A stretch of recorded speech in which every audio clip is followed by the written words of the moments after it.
So, I've been experimenting and learning more about unit formations through gameplay and my experiences. And yeah, I thought I'd go over some of my recent learnings and how the game is going so far with my units. So I have a squad here, and I can explain a bit of how the game works by going through the actions. So combat is automated, but you have this thing here called tactics, your tactic page, and that's basically what the unit will do when it's their turn. And before that, you know what your squad's turn order will be based on their initiative, which you can see on the top right. It says initiative of 16 for this hammer guy. You can also more easily see the turn order on the unit itself, right next to their health bar, above their level. You'll see a flag. That flag is number 1. So this hammer guy will always go first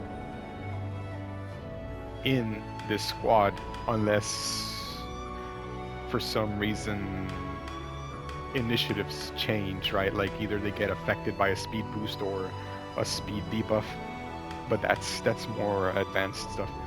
So this hammer guy will always go first, and I have him set up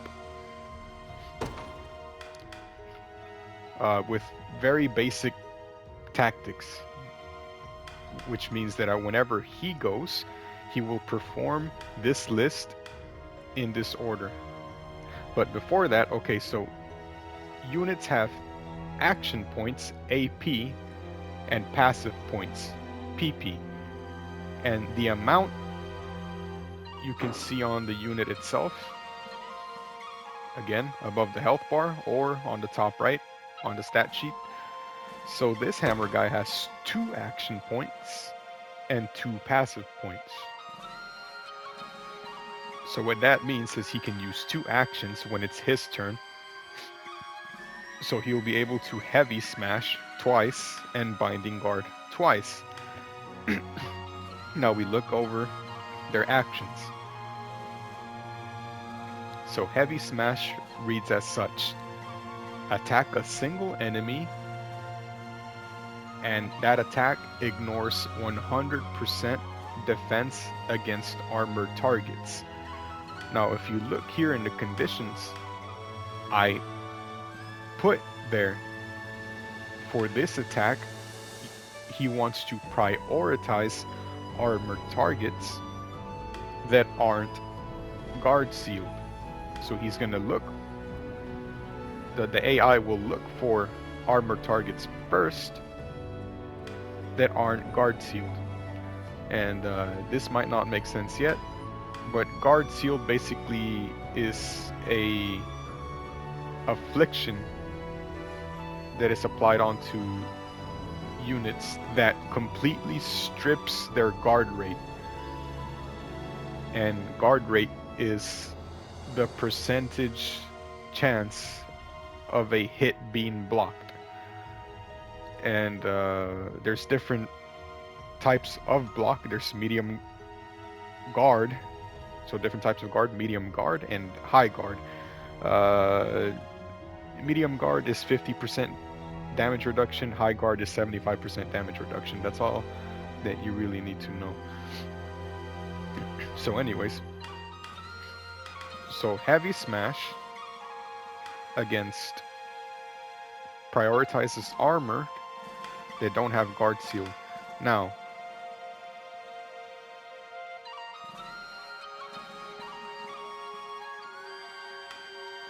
binding guard.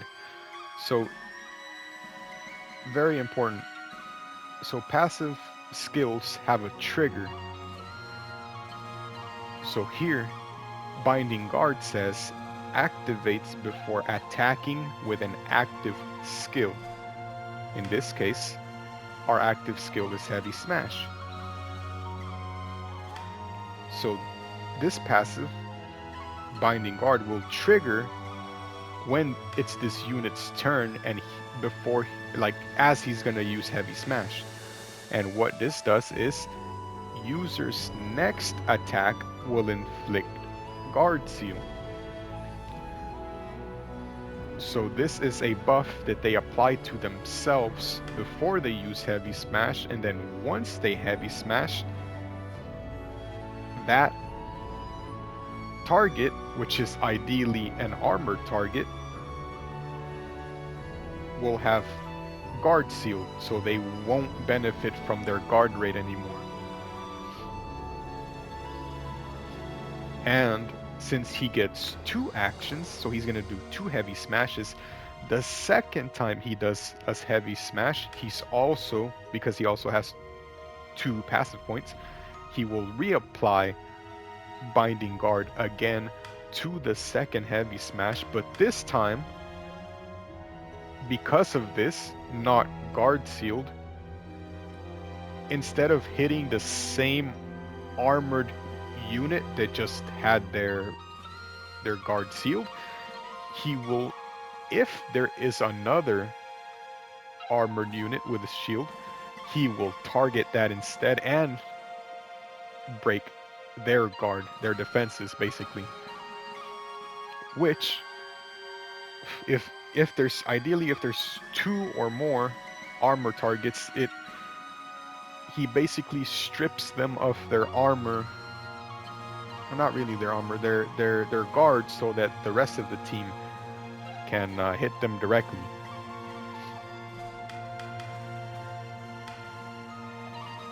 So this is the hammer guy, and yeah, the reason he does have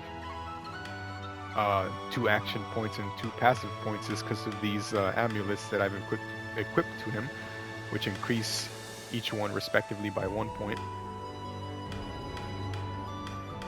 Very, very good. And the reason why I chose to give it to him is because the way the game works, there's front row and back row. Now, unless you have units that are ranged like archers and mages that specifically have the class trait that you can target backliners,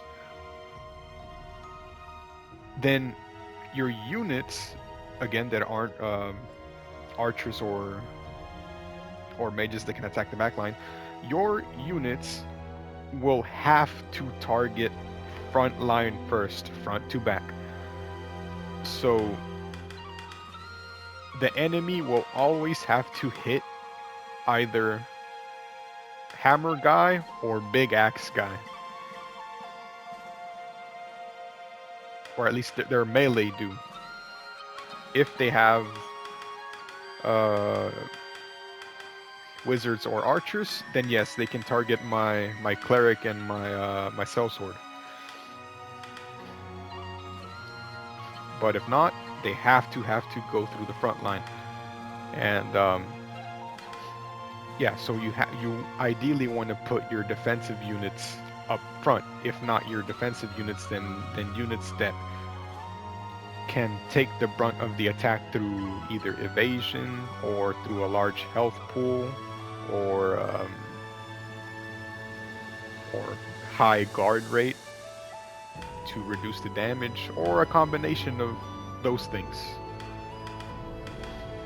right? Or maybe, as a more advanced example, maybe there is a unit that wants to get attacked because maybe they get buffed when they're attacked, right?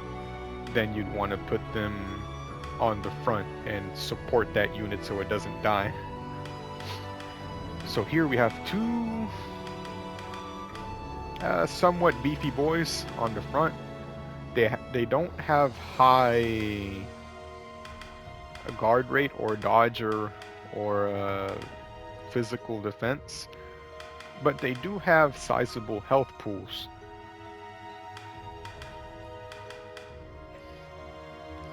So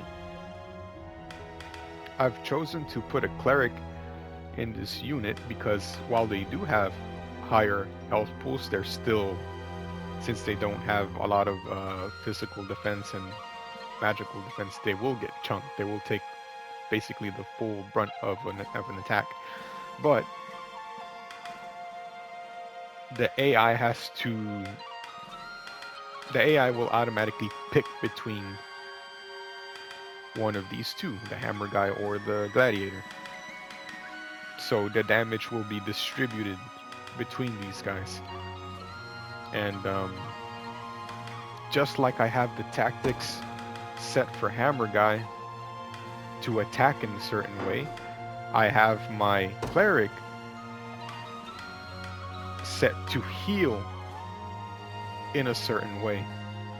So my cleric, if you see her initiative, she has an initiative of 8, but if you look at her green health bar where the unit is, she has the initiative of 4. She's the 4th unit that will go on this squad, so last. And because of that, she will use her heal last. Restore moderate HP to an ally. Now they don't specify what moderate means. I'm sure I can find that in the rules page or whatever. But I have it set to lowest HP and prioritizing the front row, so my beefy boys, and whoever amongst them has the lowest HP, like whoever needs it the most. But she also has these passive actions. The yellow ones are skills that you get from equipment. So fire cure and protection from my staff, fire cure from my amulet. So I have three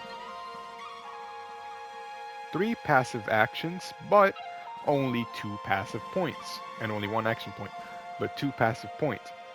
So I have 3 passive actions, but only 2 action points. So how do we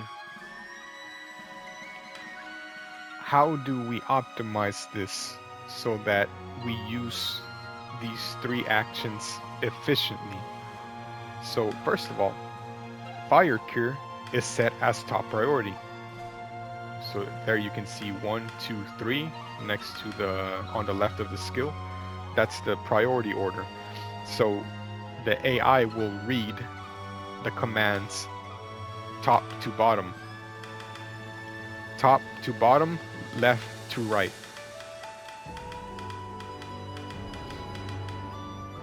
And if something, for example, fire cure, activates after an ally is debuffed, removed burn from an ally. So here we can set it to burning, target only burning combatants. So fire cure, because it does say activates after an ally is debuffed, it doesn't say after an ally is afflicted with burning, right? So maybe the AI will bug out and be like, oh, that unit got slowed, let me hit him with a fire cure, right? And it'd be a waste of an action, because it's like, what the fuck, like he's not burning, he's just slowed. So just in case, we put the condition here that it only activates when there's a burning target. And if there's no burning targets, well then fire cure does not get used at all. So it frees up the passive points for these other ones. So protection activates before an ally is attacked. So this is how she helps mitigate damage for the front lines. So when a frontline character is attacked, and again, like enemy units that aren't ranged have to target the front line. So as soon as they get targeted, this will activate, protection will activate automatically, and it will reduce damage taken by a row of allies by 50% for one attack. So a row is this. So front line is one row, back line is another row. The reason why it's important is because there will be skills that affect a column, and a column is like this. So my hammer and my cleric are in the same column. My sellsword and gladiator are in the same column. So if there's an attack that targets my gladiator, but it attacks a whole column, then my sellsword would also be getting hit. Ideally, you want to stagger your units like this. See how there's an empty space in the middle? That means that this sellsword will be safe from column attacks. So maybe I should put cleric here in the middle, where she's the safest from damage. Because again, it doesn't matter. Like if there is an archer on the enemy side that's in the middle, it's not like, you know, like he'll shoot past these two targets. No, he is forced. Actually, the archer can choose whether to attack, even if he's in the middle, and this big guy is blocking the arrow shot for sellsword. It's not really gonna do that. He can target the backline freely. Like there's no body blocking unless a unit specifies it. But yeah, okay, so back to the cleric. So protection will be used when the target is above 100%. So 100% or above, and prioritize front row. So this protection will get used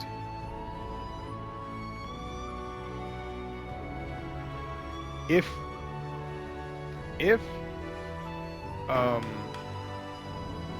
either the gladiator or the hammer guy haven't taken any damage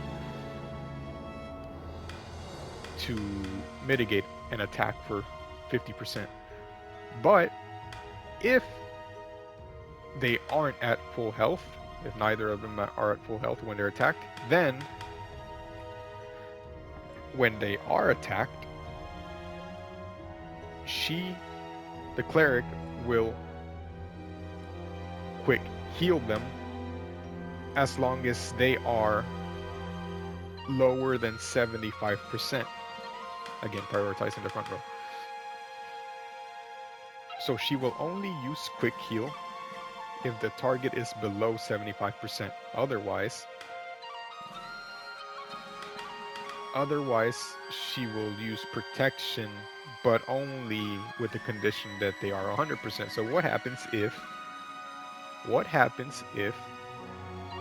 an ally doesn't meet the requirements of either of these two?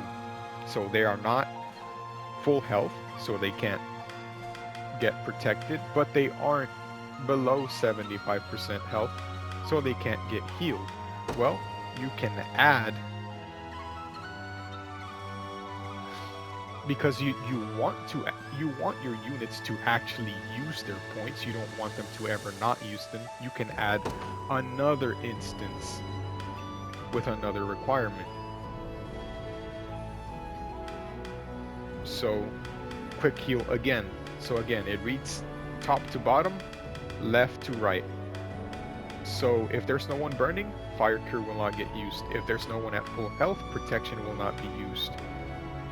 If there's no one at 75% health, quick heal will not be used. Well, we don't want to just not spend our points, so what do we do here?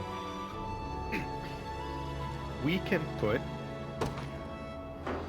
if there's no one below 75, then we can just do the next best thing. And it's whoever has the lowest HP. Whether that be 76%, whether that be 99%, right? Whoever has the lowest value. Wait, this is percentage.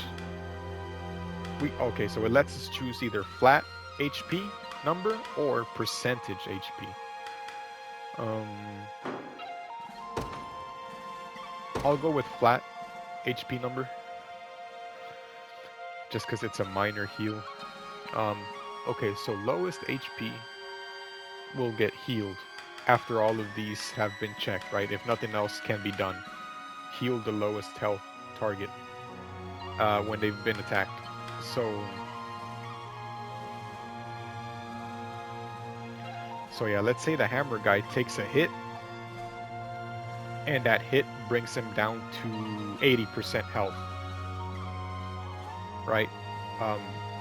The first quick heal will not get used, but the AI will go down the list, and he will still be healed because he would be the lowest HP if he got hit, right? Which most likely he would be, because the gladiator has bulk up. And what bulk up does is that when he's attacked, he can recover for 40% of his HP. But I have the condition set to only use it if he goes below half HP as an emergency heal, which will happen very often. But again, just like we did for the healing of the cleric, we can also set another condition. So every time you add 2 like this means or, this means and. So going back to the cleric, so quick heal will be activated after an ally is hit by an attack if the target is below 75% and prioritizing the front row. Or quick heal will be used after an ally is hit by an attack as long as they are the lowest HP.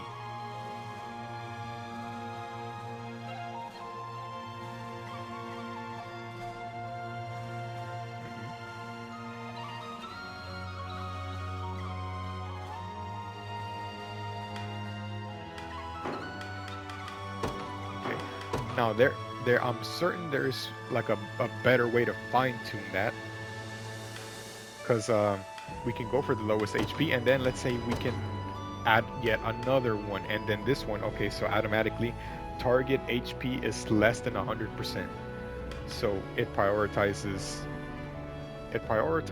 whoever's lower than 25%, and if not that, then whoever has the lowest HP when they get hit. Or if not that, just a more blanket statement like, if you're below 100, then fuck it, you just get the heal, right? That's the priority.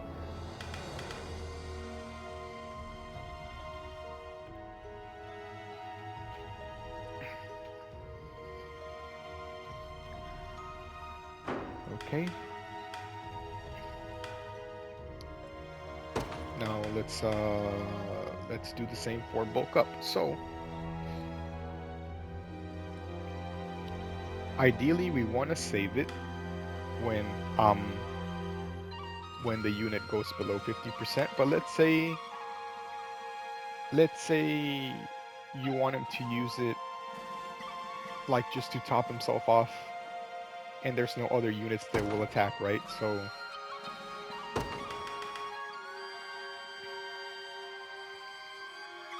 you can put something like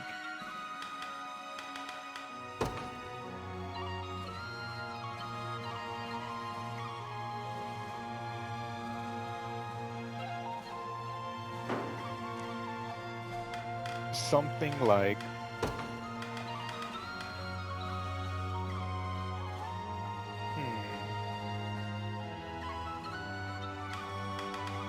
maybe the number of enemies that there are left, or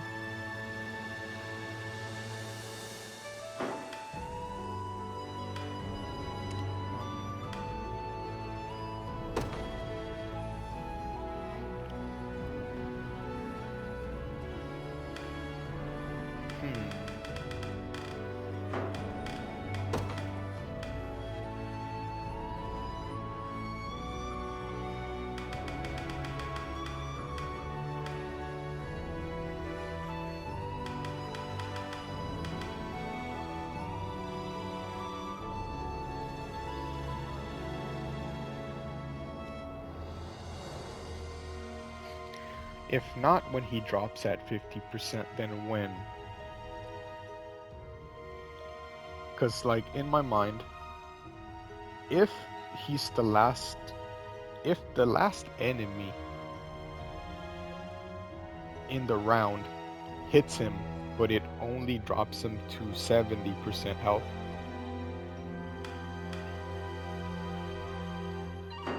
then I have to look at how to specify that. Like, because there isn't a last.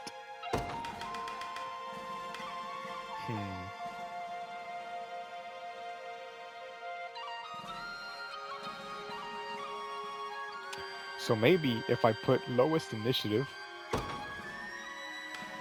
so bulk up activates after being hit by an attack, but the attacker has to have the lowest initiative,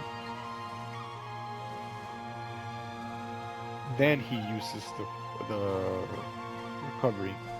If he hadn't used it beforehand, because he dropped to 50%.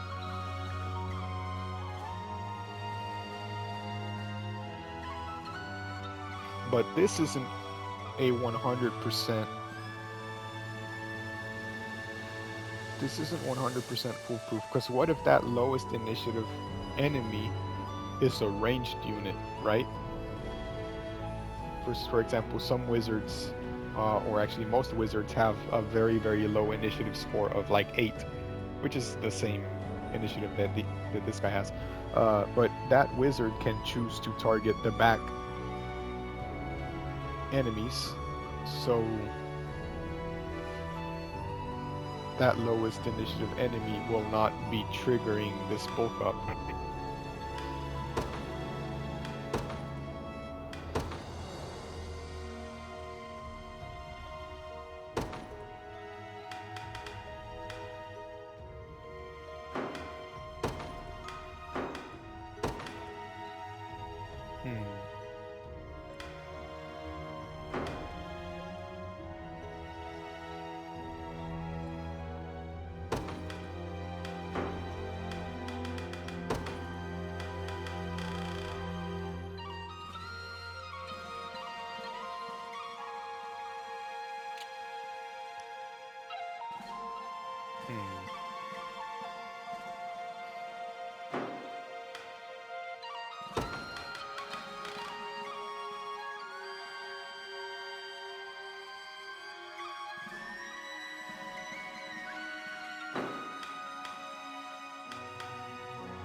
Yeah, because there is no condition that says last in turn order that hits this specific unit.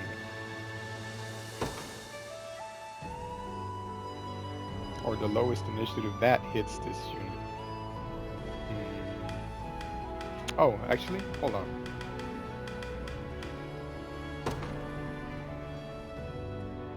Lowest initiative that physically attacks.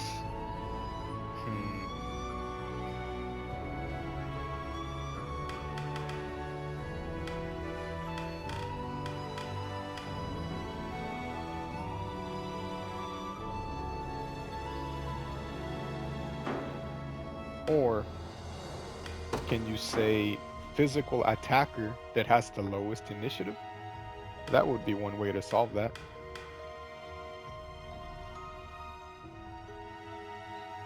Or how about prioritizing infantry? Actually, no, because ranged. No, actually, infantry is different. Infantry is different than archers and casters, I believe. So, like spearmen, warriors, spearmen, warriors, sellswords would be considered infantry. Knights would be considered cavalry. Griffin knights would be flying. What else flies? Dragon knights, angels, but no, angels have their own.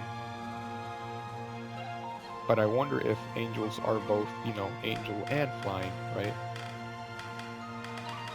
So let's say there was an angel and a griffin knight on the board, and you put prioritize flying, then they would choose between the two 50-50. But if you put angel, then even though they're both flying, it would prioritize the actual angel. But anyways, we're getting off track here. Lowest initiative,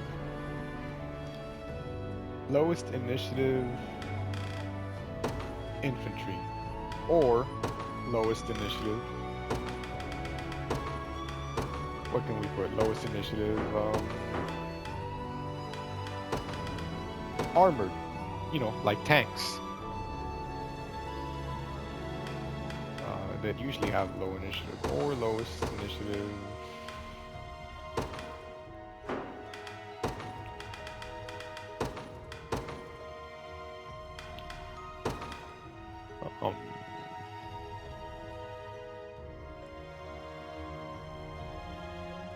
For now, this should be good.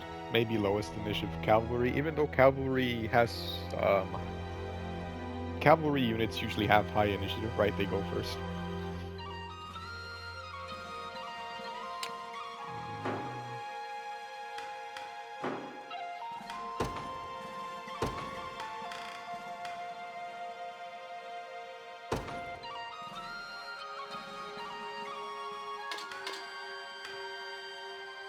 Ordered this way.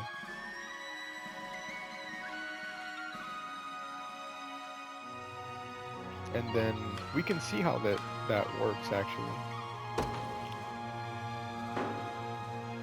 So we can take this unit into a mock battle.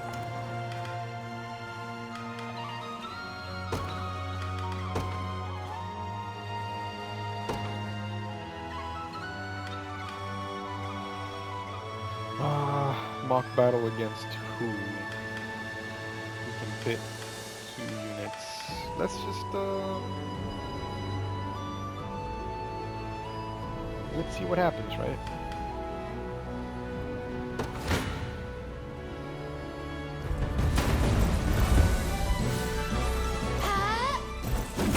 Are you hurt? Accidentally skipped. I was wondering if there was a way to pause. Like why? Pause to play by play. It's okay, he used his ultimate now. They're full health, so she casting protection. Heals him after being attacked. We can do this! He buffs his friend for attack. Big hit. Not even worried. But it brought him below 50%, so he heals 50%. It blocks him, but I'm here to help. damn, this goes by pretty fast. But that shield unit stepped in front of the horse guy to protect him, but because he is an armored unit, it didn't help him much. Because the hammer guys counter those units. So he just got fucking smacked aside. And we can actually see it again, so we can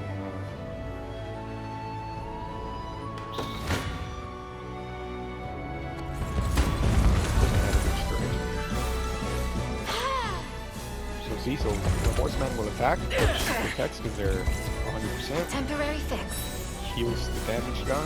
Together now. He has an item that buffs the ally, his ally's next attack. So buffs him, he attacks, but he heals. I am your shield. He's gonna use heavy smash, but he steps in the way. Tells him to fuck off because he's hammer guy versus cell sword. I didn't explain the cell sword, but she does follow-up attacks on you instead of one attack.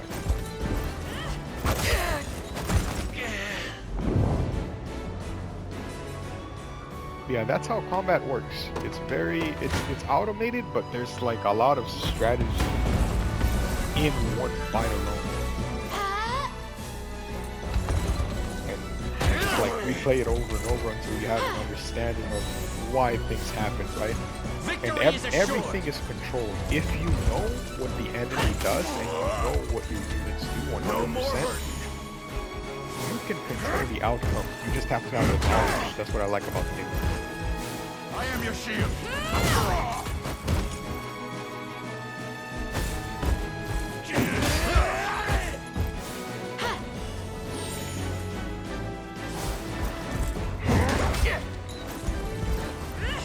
Forgive me.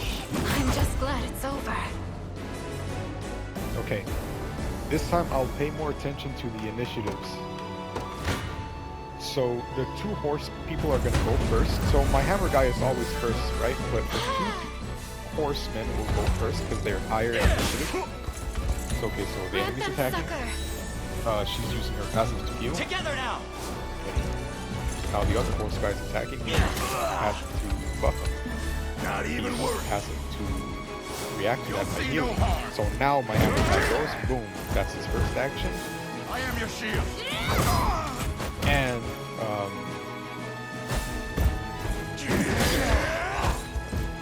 Be safe.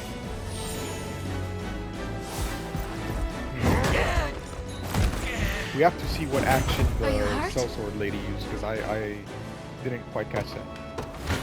Because the sellsword, oof, I have her set with tactics that are a bit more complex, and I can show them after. Again, this is all playing out the same way because it's the We same can do units this. fighting. It's the same gear, same everything. No more hurt. Goes up. I shall This protect turn, you. but he protects. So he got hit. Allow Heavy me. slash. Okay, so it's her turn. Retainer. That's weird. So okay, I learned something new about the game. You see how the hammer guy Quite the used relief. his second action point after everyone else had gone. That is important because that means that the game does not work like how I thought it worked. See, because I was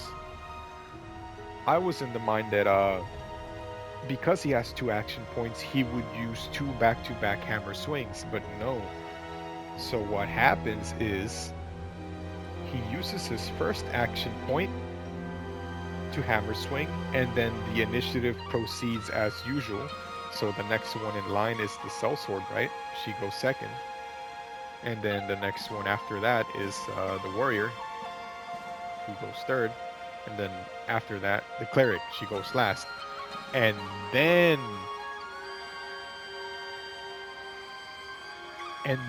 if units have a second, or if they have more action points, then it goes through the initiative list again. So it's basically, it's rounds. It's rounds. So if we play that again. One last time. So okay, so highest initiative goes first. A temporary fix. Okay, and then that guy goes Victory second. is 'Cause he's assured. second in the initiative. He busts him up. Attack. He heals up. Better. Oh, that time he didn't like You'll critical see strike. no harm. Okay, gets hit. Guard's healed, so he can't guard anymore. protects anyways, but he can't protect, like, what's he protecting with, right? Because he's guard too. I'm done with you. Wide smash attacks I'm here to cleave, help. so it attacks full throw. Yeah. Yeah, everyone goes, and now I'm just glad it's over. camera guy uses his second action point. The other horseman was left alive, but it doesn't matter. So a victory is declared if whoever's squad has a higher, I believe it's a higher percentage HP.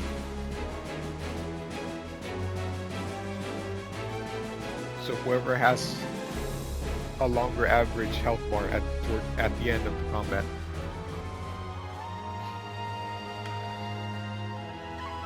So yeah, the cell sword.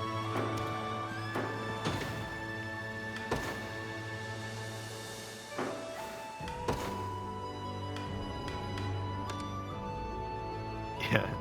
So Jesus. Cell sword.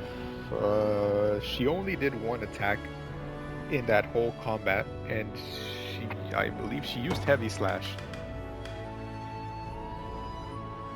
She used this one, this second instance of heavy slash, because it prioritized armor, an armor target that was guard sealed.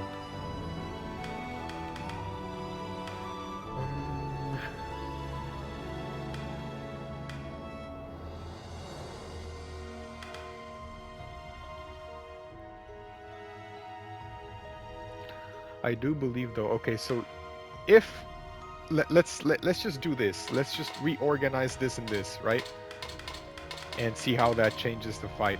Because I feel like she is going to target one of the horse guys first before she even strikes at the guy that attempts to guard. Even something as simple as this can fix it. And this is like this is kind of like programming, or no, this is essentially how programming works, right? It reads things in order, like the computer reads shit in order and executes any program in that order, in that line of text or code.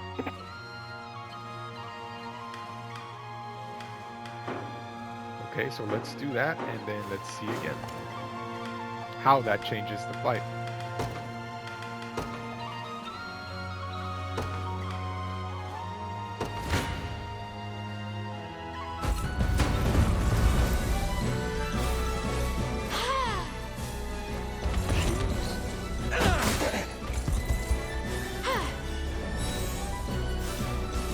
We can do this.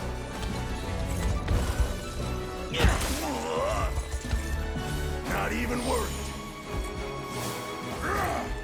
Okay, heavy slash. Guard seals him right there. Okay, let's see. Heavy slash. Still targets him. Oh, because I wish I could pause. Be safe. She targets the horse guy with the highest HP. But the guard guy steps Quite in the relief. anyways. So it didn't really change much.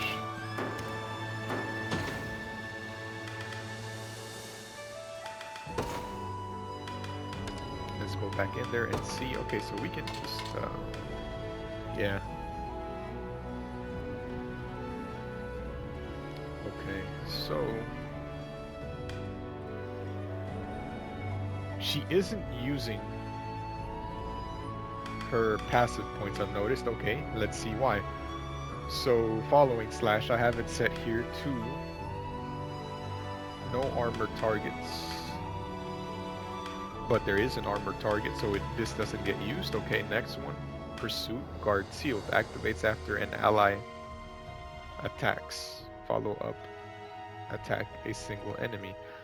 So for some reason, she doesn't follow up. Whenever that hammer guy hits the blocking unit with a big shield, she doesn't follow up and finish him.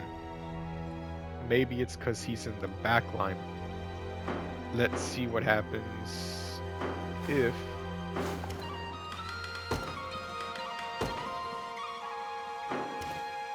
we instead, and this is the game right here, This is like the whole game. It's basically just strategizing and unit placement and combinations of units and just yeah, just formations and then having multiple squads in the board and then choosing which one to initiate with, which one to defend with, which one to do what. There's a whole other there's like a game within a game type of shit. Okay, so we pushed the guy forward, the shield guy. Let's see how that changes.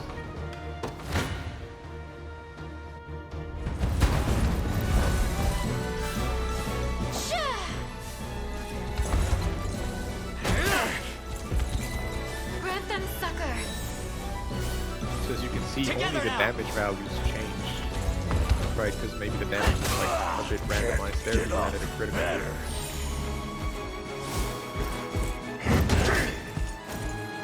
Okay, so we target that. Oh, there you go. Now she follows up. Yeah, it's because that guard guy was in the back, and that's why she couldn't follow up. But there she was, because she was in the front line, and yeah, she had that line of, she had that quote-unquote program on her. I'm just glad it's over. So, okay, cool. So, what can we do to fix her? So, let's say that there was that heavy hoplite blocking unit in the back and she couldn't do pursuit on them. Well, how do we get her to still spend her passive points, right? It has to do with these conditions that I've set for following slash. So I put it here that this following slash will trigger unless there are armored enemies present. So activates only when there are no armored enemies present. So even if they, because guard seal is technically not an armor strip, it's a guard strip, right? And even then, that doesn't magically make that unit not have the armored tag, right? So this is not going to get used. This line of code is not going to get used because that armored guy is present. So this one did get used because he was in the front. But if he's in the back, it's not going to get used. So we want to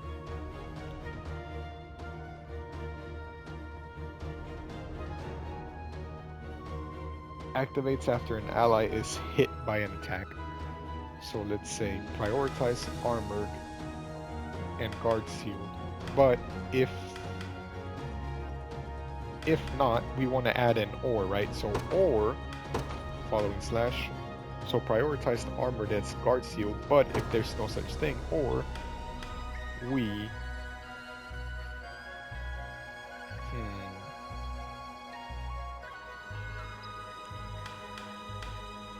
what do we want the situation to be?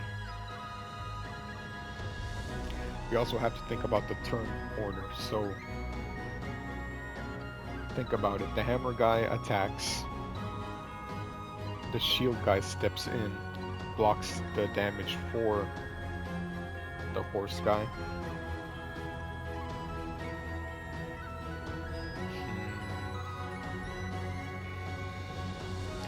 Let's say maybe in this instance we want to prioritize whoever has the most damage, right?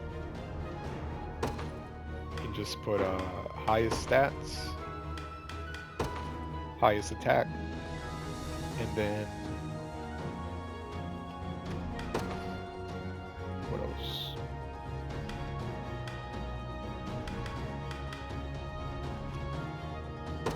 We could put highest attack, highest critical rate, right? So like the most dangerous offensive unit. Let's see how this works. Oh. I'm getting a call.